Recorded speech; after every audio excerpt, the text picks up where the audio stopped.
Alam niyo po ba, share ko na din to. Kasi nagpa-picture pa po siya sa amin. Okay, di ba? Ayan kami ni Carla, guys.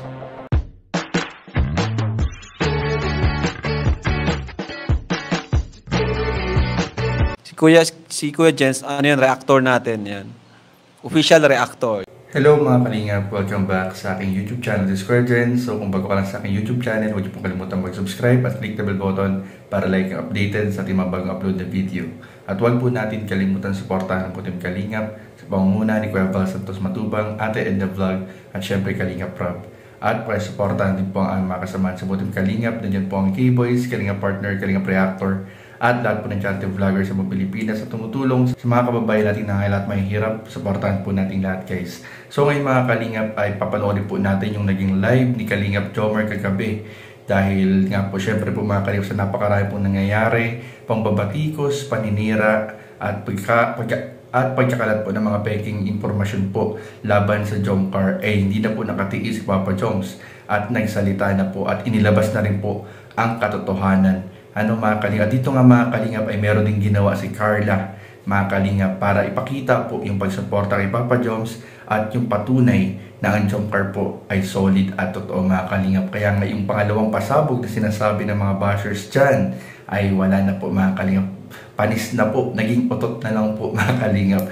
So tara panoorin po natin mamaya at na po natin ang reaction video in 5, 4, 3, 2. Sumasabi din yung mga basher, di ba? Sobrang bashing. Grabing issue. I-clarify ko lang din guys yung yung kumakalat po na jowa ko daw po si Yuna. Okay, hindi ko po yan jowa guys, hindi ko po jowa.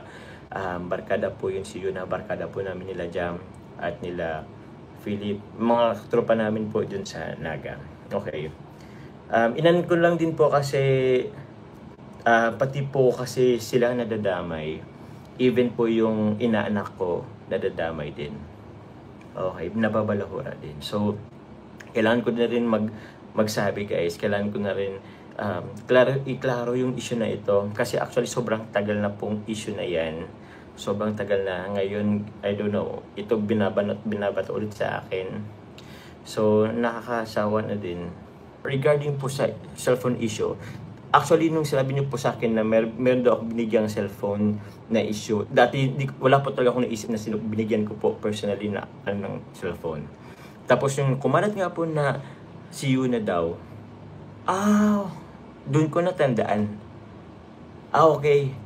Nag-ano nga pala kami. Nag-share nga pala kami. Nag-share kami dyan sa pagbili ng cellphone ni Yuna. Kasi that time po, birthday. Actually, sobrang tagal na nga po noon eh. Si Jam na nga lang po ang nagbigay po ng cellphone kasi wala po ako, dito po ako sa diet, sobrang busy ko. Kumbaga nag-share lang ako, pero nag-share lang ako ng pambili ng cellphone. Pero hindi po ako personally umabot kay Yuna. But original plan po na talaga namin ni Jam noon at yung iba, bigay lang din talaga kay Yuna. Kumbaga sama-sama kami, pero ako po kasi talaga is dito sa diet. So, to make things clear, opo, nabigyan po natin si Yuna ng cellphone po. Pero, ano po yan, as a gift po.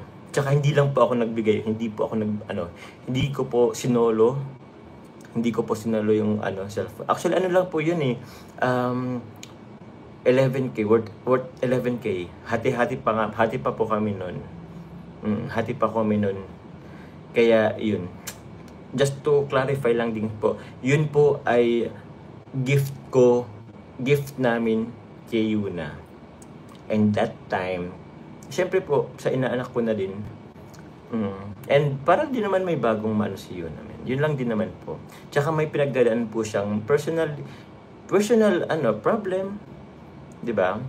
Personal problem. Kumbaga, to make para lang din naman kahit paano is ma-boost yung confidence niya, maboost ulit yung niya, di ba? Yun lang din naman po. Gift namin po sa kanya, inambagan po namin. Actually, hindi naman po talaga siya totally kasi, lang po siya, sobrang, hindi po siya latest na iPhone. And I think it's not a big deal naman Kasi it's just normal po. Normal lang naman na normal lang naman po na gift sa isang kaibigan. So yun po. Tsaka klarin ko po, hindi po ako tatay nung malamang inanak ko nga, di ba? Malamang hindi ako tatay. So yun lang din naman po. Actually po, ako po matagal ko nang tinawanan ng issue na yan. Even si Yuna. Actually si Yuna wala siyang kumbaga tinatawanan niya po yung issue na yan. Oo.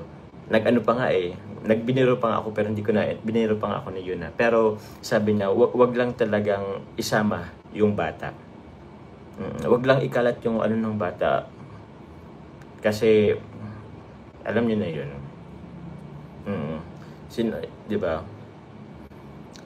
Yun lang naman talaga. Wag lang talagang yung picture. Kasi okay lang. Gusto niya okay lang. Pero yung bata, syempre hindi pwedeng yun. Napaka-inosente pa ng bata para yung mga ganun issue na yun. So yun lang din naman po mga kalingap. Yung gumagawa ayun na nga po talaga, di ko po nga alam kung bakit gumagawa ng mga issue na ganyan.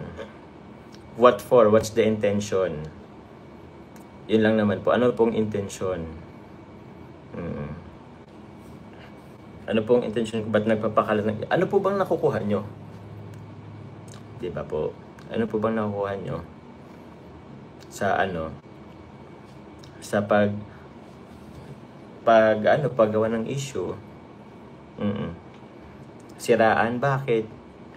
Galit na galit po kayo sa akin. Alam niyo po ba? Share ko na din to. Kasi nagpa-picture pa po siya sa amin. Okay, ito.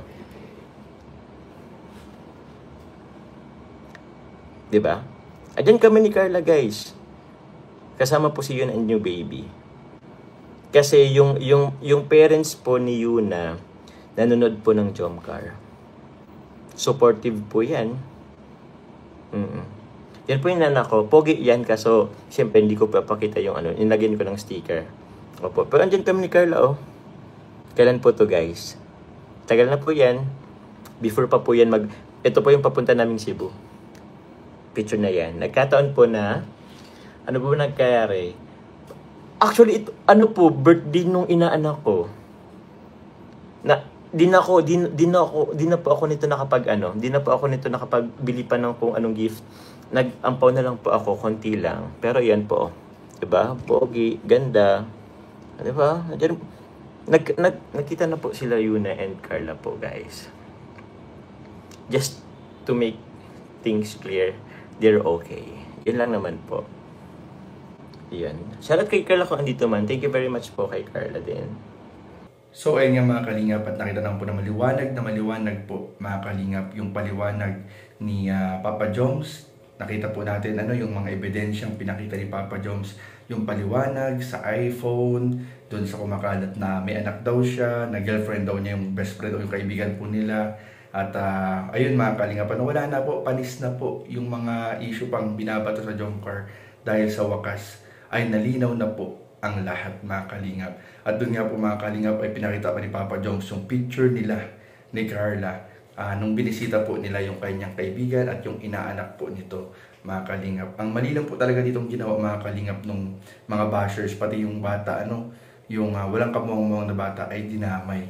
Kaya hindi na po nakapagpigil po sila Papa Joms, kundi ilabas po talaga yung totoo at magsalita na po sa mga issue.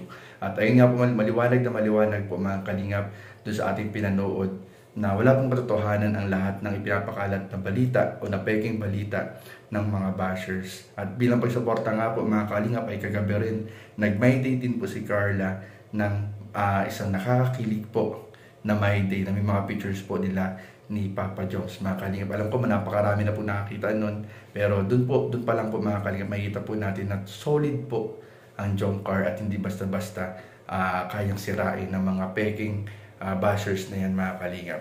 So yun lamang po mga kalingap, at maraming po salamat sa inyong panunood, at sana po ay ipagpatuloy lang po natin yung pagsuporta kila Papa Joms at kila Carla, at syempre po mga kalingap sa buong team Kalingap, lalo na kay Kalingap Rob, Kuya Bal at Ate Edna. So yun lamang po, at maraming po salamat sa inyong panunood.